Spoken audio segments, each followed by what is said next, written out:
What a trio. Wide receivers in the SEC in the last 2 years, just between LSU and Alabama. We might have 7 first-round picks in the last 2 years. It's crazy. Your Blitnikoff Award winner. Here he is, Jamar Chase. Oh, suddenness. I feel like Michael Irvin is going to love Jamar Chase. You mentioned playmaker. I think playmaker likes all the receivers, but he's going to have a special place in his heart for guys that play physical, and that's what he does. I feel like Michael Irvin is going to love Jamar Chase. You mentioned playmaker. I think playmaker likes all the receivers, but he's going to have a special place in his heart for guys that play physical, and that's what he does. So that's Marshall there. Terrace Marshall. He looks like Brandon Marshall. How he's built. Does a little bit leaner, but yeah. So I'm looking back at Terrace Marshall. I mean, the dude caught 23 touchdowns in the last 2 seasons. And so think about it. He got 13 touchdowns in 2019. Jamar caught 20. And then you throw in Justin Jefferson, who caught over 100 passes total. That was a phenomenal offense. Coach Orgeron mentioned it too. He plays inside, he plays outside. He's a very easy mover. He tracks the ball really well. To me, one of the things I wanted to see with him, there's times where he'll kind of ease into the break point, so I want to see him explode a little bit more at the top of his route. But man, you talk about going vertical, getting the football, that's something he does very well. There's Justin Jefferson down there. That's him in a white t-shirt, hanging out with some of his old teammates. What a rookie year he had.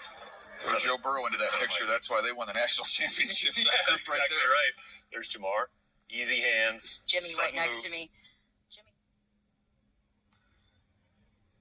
Yeah, to me, you just see the strength. Look at his lower body, how strong he is. Solid.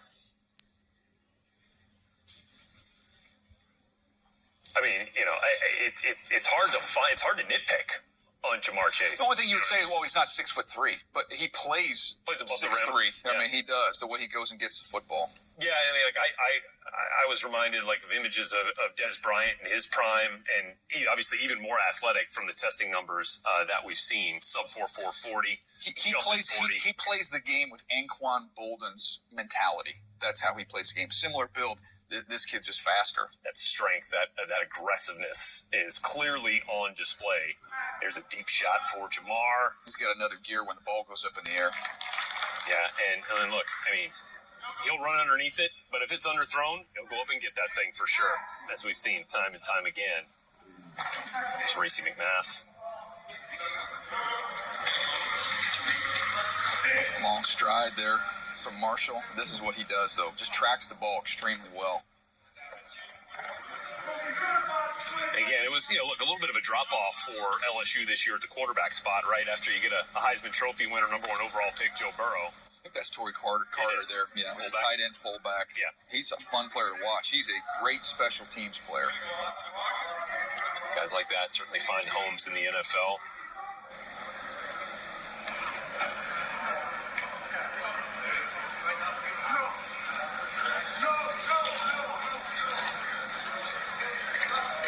Couple of handshakes here.